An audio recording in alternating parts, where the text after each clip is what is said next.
धामणगाव तालुक्यातील वर्धा नदी पात्रातून भर दिवसा अवैध रेती उपसा सुरू असून प्रशासनाचा कोणताही धाक उरलेला नसल्याचे चित्र दिसत आहे।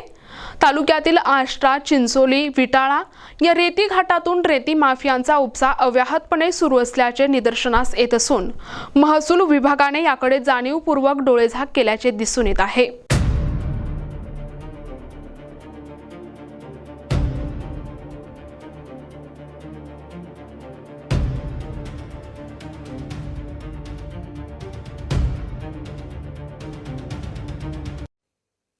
मध्यरात्रीपासून ते थेट दिवस उजाडेपर्यंत हे रेती माफिया अवैध उत्खनन करून रेती चोरी करण्यात मशगूल आहेत। धक्कादायक म्हणजे हे माफिया दिवसातून 6 फेऱ्या मारत असून अल्पावधीतच लाखो रुपयांची माया जमा करत आहेत।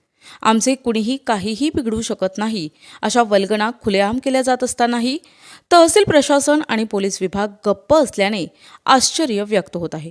विशेष म्हणजे 11 किलोमीटरवर नागपुरात हिवाळी अधिवेशन सुरू असतानाही ही चोरी थांबलेली नाही।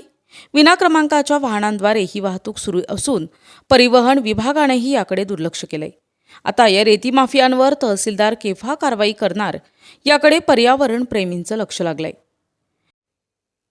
प्रतिनिधी जावेद खान, NTV न्यूज मराठी, धामणगाव।